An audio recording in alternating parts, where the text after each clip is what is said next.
Hey everyone, welcome back to my workbench. Finally got down here after a few days. Not sure what's going on with this Nomad. You can see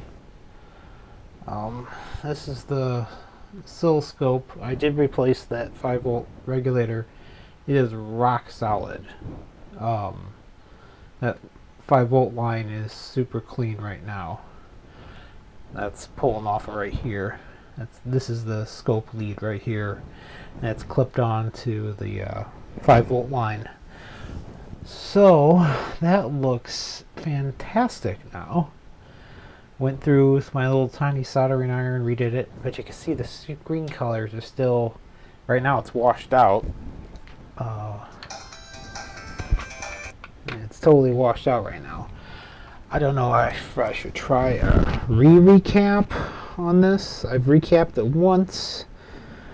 The only problem with these Nomads is it uses all surface mount, and those traces can only take so much. Yeah, I haven't really seen anything online on it either. Usually if you have bad caps, you'll lose sound or you lose picture entirely. You don't get this. So I don't have a whole lot to go off of, unfortunately. Yeah, see, you can see the color shifting around right there. So I don't know if I need to try to recap this thing again or what. And that's a pain because it's like 43 caps on that board. And I don't want to trash the traces. I mean, I suppose I can try some of them. I'll look through, I'll figure out where the video section is on there, and at least maybe I'll take a look at those caps later and see what's going on. That's the only one I can think of. Maybe I had a cold solder joint or something.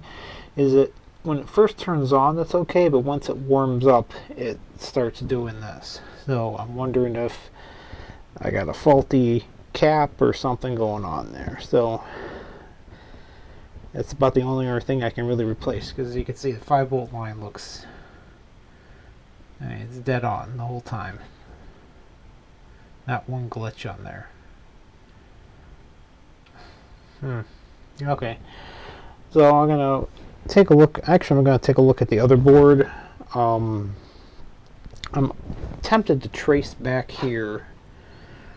This is where the RGB out is, and see where I'll find the main on the other board. This board here is really just the LCD driver, more or less. It's the board that's underneath it, the cartridge it's plugged into. That is where the Genesis actually resides. So I'll find the video section on there and trace it back, because there's a lot of documentation on the Genesis, so I can just figure out where that signals, that RGB signal, because it's coming through on the composite too, so it's got to be way back on the signal chain where it's happening. So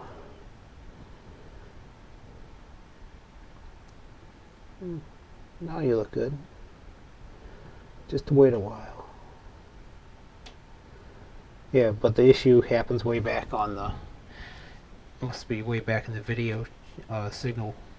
So I'll see where the IC's at for that, and maybe pull off of there, see what's going on. Let's see, that's nice and holding steady again. Wish I had a can of Freeze It and figure out what component it is. You usually hit components with this freeze spray, and you see you can use the air duster upside down too, and figure out what's sensitive on there. So I'm gonna have to take this apart some more and take a look at see, why are you looking good now? That is so weird. Huh. It's an odd fellow. Now it's warmed up, it's looking good. Ugh. That is so weird. Oh well. Okay, I still want to take a look at internally, see what's going on.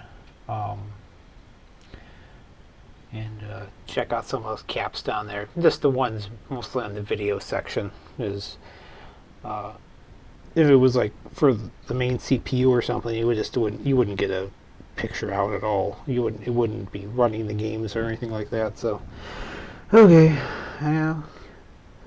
Of course, now you're behaving yourself. What is it? Seriously. Alright. I'll keep looking into this. Thanks for watching.